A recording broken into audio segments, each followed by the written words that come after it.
Welcome back to the program. We still continue with our conversation, trying to better understand the plight of domestic workers in this country, and at least also part of what different programs can be introduced to help such domestic workers on set. I'm still joined by Irene Nelima, who is helping us debunk that. And now, just when you were off air, we're talking about the difference between a nanny and a domestic worker, because we tend to sort of confuse that. And I want to pick the the comparison between the West and probably how we do things here in Africa, because there's actually a difference.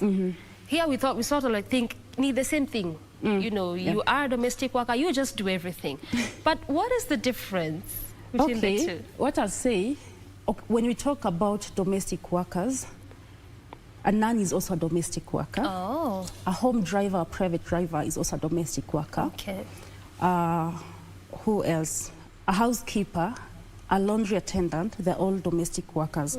But now it is you now to define what kind of a domestic worker, what type of a domestic worker are you looking for? Is it a nanny? A nanny will be purely for children, taking care of children. Nothing else. Yes. Making sure the children are okay, feeding them, their clothes are well arranged and clean, their room is neat, everything children. If you are looking for someone to do general housework, then that is now to say they'll be doing laundry work, housekeeping, childcare. You see, if you are looking for somebody to do home nursing, it's specifically to take care of that sick person or that elderly person in your home. So it's you to define. Yes, they're all domestic workers, but who do you want? What is your category? Is it a laundry attendant?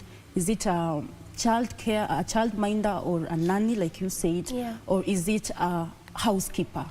Yes. Okay. So they all fall into that category. Into that category. Yes. But then, in Kenya, if I can again pick an example, why do we like mixing both? Because you would, we would, yes, like you mentioned, we'd call them domestic workers, but it falls under different categories. Yes. Here would pick one person who will do laundry, do the housekeeping, take care of the babies, do everything. Yeah, in most setups in Kenya, that is what we do. Why? Because we are cutting cost. Oh. Or maybe we are not able to afford these two different or three different workers. So let me get one person who will handle everything. And sometimes it gets overwhelming to that person. Yeah. So much overwhelming. Because I cannot be taking care of two children. Both they need to be fed, to be clothed, to be washed, everything. I still have a 5-bedroom house to take care of. I need to cook for you, I need to cook for the children. It gets overwhelming. So if you can afford to have maybe somebody to do general housework and somebody to do nanny work, then that will be great. Yes. Now let's go back to the program a bit, and you were talking to me about the fact that you also have exams. Yes. Like it's as serious as it can get for these domestic workers that you trained. Yes. Maybe you can at least make us understand a bit, that exam process. Like, I mean, does it mean if someone fails, they have to repeat or resit the class, and the practical bits of it? What exactly does it entail? So that also for viewers to understand that actually, when you say that you have a program that trains domestic workers, this is the people that we churn out at the end of the day. So I'll speak for local domestic workers. Yes. After training, the training is supposed to take 120 hours. So if you're doing full-time, we can go up to 1 month with you. We offer boarding facility we have, so you can board there as we train. So we take up to 1 month. So the training itself is, the course itself is separated to practical and theory work. Yeah. So we, like kawaida, we start with theory and then you go to practical. So for instance, during exams, when we are doing theory, it's just writing. Yes, like kawaida theory. If you are doing practical, it's now me giving you, for example, Irish potato.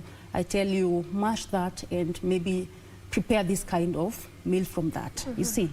Or maybe I'll take you to the kitchen and operate that microwave for me, that rice cooker, that heater, that oven, you see, such things. Now those are practical. Yeah, so every unit has got a theory and practical bit. Yes. And all of that is assessed. So it means that if someone fails, they have to reset. You resit. You resit. Yes. And have you had such instances of people reseating? And probably if yes, what are some of the reasons that would make someone reseat such kind of a practical, program? You see, the matter of you reseating is not at you. It's because we want you to get the best, so that when you go to the job, you're also offering the best. If, for example, you cannot do a process of diaper changing, then it means you're not ready for that job. So let's redo it again until you get it. Yeah, so sometimes somebody will miss a step or two, and then things goes that way, and then I tell you, now Nancy, let's redo this one. Yes, so it's not like it's wasting your time, no, it's just making sure you have the right concepts, you have the right skills for you to do this job. Yeah, and you become the best person who can do that particular job. Now become a professional, and we call you a professional domestic worker. With papers and certificates. With paper certificates, and it comes with a good pay. Oh, wow. Yes. That is good, because you also have a bureau that, people can come and get such kind of persons. It's not really a bureau, but what we do with local workers, after training, we place. Oh. Yes, so it's training and then we place. So it means that after like class or school, you can actually get that job. Yes, you get that job. Very fast. When we feel now, this one now is ripe for this job. You are ready? Yes, she's ready. Okay, have you had instances where you have had to like probably use different languages to train these domestic workers? Because the way you are saying, there are some that might come from areas maybe in the rural setups, and they do not even probably understand anything. I think that's the most fun part of this training, because we are allowed to train in Swahili, and where, for example, we don't get it, then I'll ask a fellow classmate, explain that in Luya so that she can get it.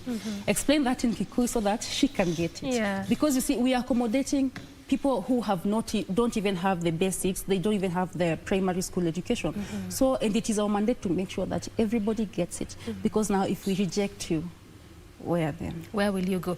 Okay, then how do you go about scouting or piloting for these domestic workers?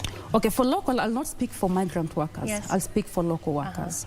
At CDTD, what we do, we have community mobilizers who've been working for so many years. So they mobilize huko mashinani for us, and then they bring us. Wakisha mobilize, we vet, we see, okay, so we have a good history, at least this person knows you, so you come to us. During that 1 month, it's not just training, it's training and also learning you. Let us see, identify some characteristics in you, some two things in you. And I can tell you, during that training, we are able to identify, this one can work in a house where there's a child, and this one cannot. So when we are placing, those are the things that we look at. Let's try to match you with the employer, a household that you will work best. Yeah, and we also encourage them, be open. If you're not for children, just tell me, hey, I really remember what me I cannot do. If you're not for elderly, just tell me, where mimi hiyo siwezi. And we appreciate that. Because again, we are different. We are different. We have different abilities. We do best in different areas. We're not the same. So when we are able to identify, now I know her. So now this one will suit well in this household. So to avoid conflicts here. Yeah. And I want us to exhaustively just finish up on the issue of domestic workers, what they face before we go to the other side of it. And I'd want you to perhaps tell us, also from your experience and what you might have seen, you know, even in the program, have you had instances of either people that you train saying that, for me, you know, where I was before I even came for the training, I've really faced the issues of sexual harassment or even in form of harassment, and how do you deal with that in the program? Okay, in the program, this one happens mostly during life skills. That's why I told you life skills is everything to us, yes. And it's part of the course? Yes, it's part of it. 40 hours of life skills. So during there, you will identify people who are traumatized during the training. And then if we have such cases, then we have a counselor. We refer you. We have a counselor at the institution. So you go, you get counseled. We don't want to take you to place you, you're still a broken person, you're not fit, you're not emotionally stable for that job. We want you very stable for the job. So we would go through that, we do counseling, and when you feel you're stable, you go, now we can now place you. Because we've had people who have gone through that. And apart from that, domestic workers, like I said, they are people. And like I also said, they didn't come here because they wanted to be. It is just circumstances that push them to that angle. So I'm coming maybe from a broken marriage. I'm coming like I left my child at home. It is not a joy for any mother to leave their children. Go live somewhere. You see, so there are all these issues. You carrying so much on your head. You have maybe a family which is depending on you for everything, you see. So you are coming here and then one small thing triggers everything, and you blow up. Yeah. Yes. And it becomes a reminder of the things that you're going through. That is true. Okay. Yes. Now, let's go to the other side. Since I feel like you've already exhaustively tried to understand what is the plight of domestic workers, what are the things that they probably want to be done for, and all of that. Let's go to the other side. We've heard of cases, not one, not two, on mainstream media, on social media. We've heard of a recent case of a house manager or domestic worker, Gladys Naliaka, who went ahead and was just beating about, those those toddlers to some extent that she even went ahead and cut some of their faces. And you'd want to wonder, and the whole story was behind it was that the employer, the lady, wanted to fire her. So she felt some type of way. And it would make me think that we could be here fighting for, the rights of domestic workers, but on the other side, they turn against their employers. Yeah, that was a very sad thing. And it's not a case one or case two. It's not a case one or two, that is true, I agree with you. And we cannot justify any. Because no matter what your employer has done to you, I always tell them, you'd rather pack your bags and leave. Go. You don't have to be there if it's not working for you. And you don't force employment. If they don't want you for one or two reasons, then respect that and leave. Do not project your anger to the children or to the other family members. Because that is really, really, it's so bad. So, if it's not working for you, please go. Please don't go. have, please go. Don't get yourself to that point. Okay. And what we do for us, after placing, we still walk with you the journey, both the employer and the employee.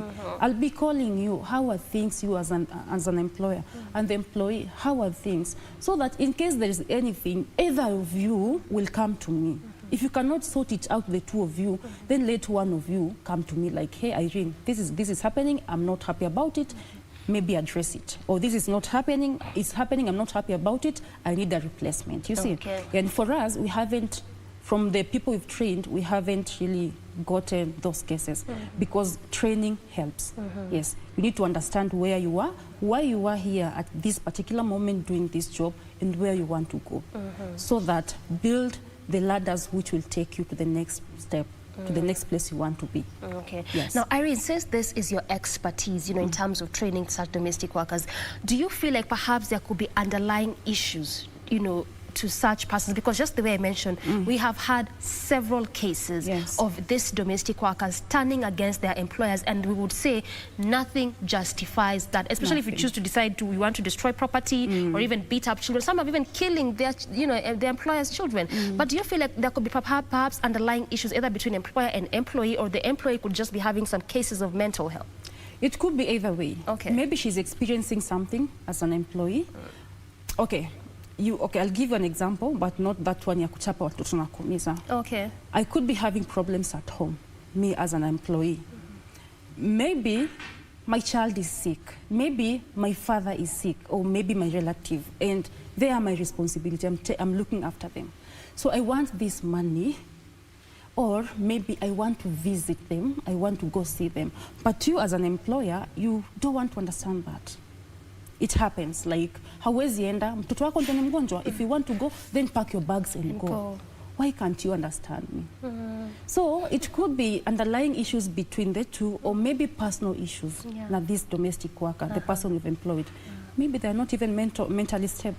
Yes. That could also be an issue. That could be an issue. But the way you're saying, nothing justifies. Nothing justifies. It is wrong, it is wrong. It is wrong, it is wrong. If you cannot handle it, pack your bags and go. Yes. Yeah. All right. Now let's come to another issue. This is the concern of an employer asking the health, asking for the health status of the employer, the domestic workers, coming on board. Like, do you have such kind of a disease? Do you have this and that? Do you think that is right, or is it a breach of, privacy?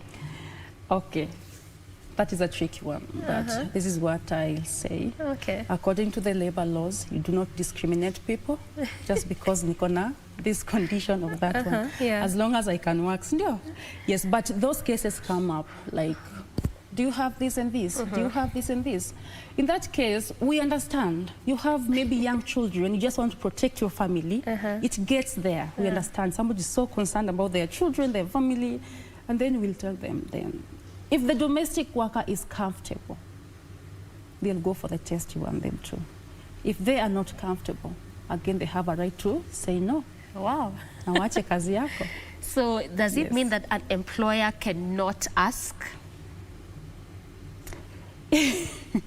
Because just the way you're saying, I mean, this employer, we know, could be having children, and they also just want to ensure safety of their children in terms of health. Yes. You understand? Yes. So, and again, like the way we are saying, especially in the African context, these domestic workers would stay in our homes. Yet most of them who are kwenda na kurudi. So they are practically like family in one way or the other. What would be wrong in an employer asking that? Okay, I would not take an offense for an employer asking that. And also, if she's comfortable, like I said, doing the test, then that is okay. It's okay. Yes, and I also encourage them, be open. Be open. Yes, be open. And actually, there is one lady I trained last year, and I saluted that lady. Okay. She was above 40 years old. She was HIV positive, and she would tell her client, as you are taking me, no, I'm HIV positive, but it does not mean I'll harm you or your family in any way. It is my condition, but I'm on drugs, but I can still work. Wow. Yes. So that level of openness, again, also is dependent between an employer and the domestic worker coming on board. Yes, yes. Okay. Yeah. All right. Again, there's another issue of original IDs. We have had so many cases of an employer wanting to say, I would want your papers, or I'd want your credentials, or I'd want your ID, just to have it. Just in case something happens, at least I know where to find you. What would you say in regards to that? Yeah, it is okay for employer. Even your employer here has your my papers. Yeah, true. The same thing. We're making it a professional. So when I'm coming to your house, I'll give you, but not originals. I'll give you copies. Copy of my ID if you need it. Copy of my CID certificate, that one for, what is it called? Compliance? Not. This one you take for CID. Yeah. That one as well as different other certificates to show your professionalism and skills, if at all you have any. Yes. Okay. So I'll give you copies, but not originals.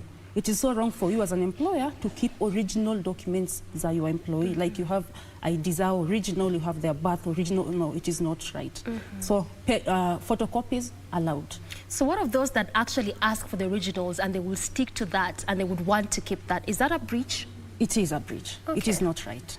Yes, it is not right. All right. And what about those employees that would not even want to submit even that photocopy of the same to their employers? Then question that. Okay. Something might not be right. Yes. Fine. What? Because if I'm just this upright person doing everything right, why not? Why not? Why not give you are my employer? Yeah. Why not give you a copy of my ID and all that? It's like a form of like an agreement, you know, between you and I. Yes, and then normally for us, when we're doing placement, there's a contract which employee should sign. Yes. Employer saying I agree to these terms, and the employee the same thing. Yes, so there's a contract, and then on that contract, I attach a copy of ID, a photocopy ID, the employee, I attach to you, yeah, so that you take it. Wow, together. Speaking of contracts to be signed, which is again one very important thing, because we work in these spaces without, you know, any signed agreement. So do you feel like that is a space we need to explore more as it pertains to domestic workers? Like, you know, take things the right way instead of those kenyeji way. You get a girl from Ushago or whatever place, comes, does work for you for even 3 years, you know, nothing to show for it, no signed agreement. Is it an area we need to explore further? I think that is a very important area. And one thing I'll tell employers is that get a domestic worker from a trusted source. Not, you see, sometimes referrals don't work. For me, I tried referrals when I was employing. It didn't work. It went really bad. So referrals, sometimes they don't work, sometimes they do. And if we are really keen as employers and employees on making this job a professional, then why not have those contracts? Why not draw boundaries so that as I'm coming into your house, I know I'm coming as a nanny or doing everything. Roles well stipulated. Yes. Okay, very quickly, let's talk about off days for domestic workers. Does it have to be an agreement between employer and the domestic worker, or domestic worker can suggest, I'd love to have off days on Mondays and Tuesdays? Or the employer can impose and say, you know, it has just to be on Saturday or on Sunday? You don't have to impose, but remember, labor laws in Kenya, they cut across. We don't have specific clause for domestic workers. It all cuts across. True. So the same way it says any worker should have 1 day after every 6 days of rest is the same thing now, domestic workers. But sometimes we look at it this way. Yes. Maybe your employer works on Sunday, And those are very important things that you need to put on table when now we are doing the contract. Yeah. Like my offs will not be on Sundays because I work on Sundays. So they'll be on Tuesday, Monday, or this other day. Yeah. If you're okay with that, sign that paper and then go. If it has to be a Sunday, then don't take that job. Yeah, yes. And again, that's why it's important, and that's why I was asking that question of, do we need to explore further on getting agreements instead of kienyeji things? Kienyeji way doesn't work. Doesn't work. Yes. Very detrimental. Yeah, thank you so much, Irene, for your time and just at least expounding and making us understand more about domestic work in this country and probably what we need to do as a society and what they need to do even as domestic workers. Thank you so much.